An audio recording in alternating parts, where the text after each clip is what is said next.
За 2 денари да се зголеми акцизата за безоловниот бензин и евродизелот, додека акцизата за екстра лесното гориво да се изедначи со акцизата за дизел горивото. Ова се дел од предлозите на Стопанската комора на Македонија, како пакет решенија за справување со економските проблеми, кои се резултат на коронавирусот. Со предложените мерки, во просек во државниот буџет, по основ на акцизи и ДДВ од продажбата на нафтените деривати, на месечно ниво би се прибрале средства поголеми за 3,8 милиони евра, односно 46,2 милиони евра на годишно ниво. Од Регулаторната комисија за енергетика сметаат дека со изедначувањето на акцизата за екстра лесното гориво и за дизелот ќе се спречат злоупотребите, кои сега се прават и се на штета на буџетот, но прават и еколошка штета. Во овој дел, изедначувањето на акцизата на екстра лесното со дизелот, Регулаторната комисија за енергетика, имајќи ги во предвид и податоците кои што ги имаме и голем број на дојави што имаме за злоупотреба на екстра лесното, кое што понекогаш се користи како дизел гориво, а акцизата е многу ниска и на тој начин се намалуваат приходите во буџетот на државата и со тоа се оштетуваат сите граѓани. Апсолутно ја поддржуваме оваа мерка, имајќи во предвид и еколошкиот аспект, дека екстра лесното гориво е со далеку полош квалитет во однос на дизелот.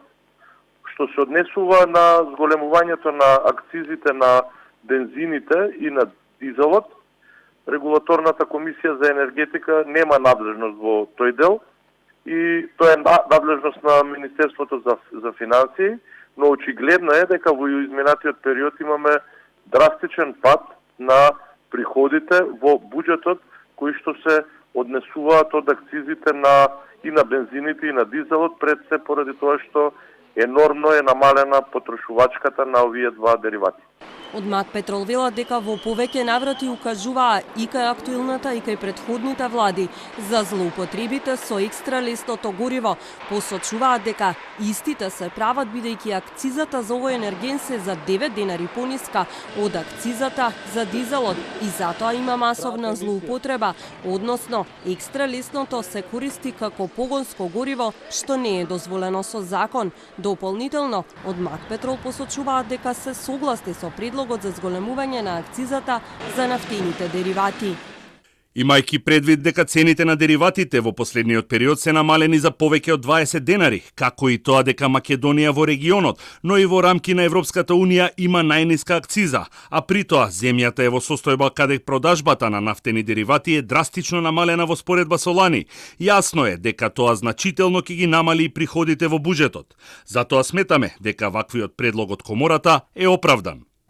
Стопанската комора бара и реактивирање на продуктоводот Скопје Солун, бидејќи земјава е една од ретките која има продуктовод што не го користи од 2013 година. Според МАК Петрол и овој предлог за нив е прифатлив, би се намалила цената на дизелот, бидејќи ќе се намалат трошоците за транспорт на дизелот, но треба да се има во предвид дека ќе се намали и работата кај одреден број транспортери, но од друга страна ќе биде посигурно снабдувањето.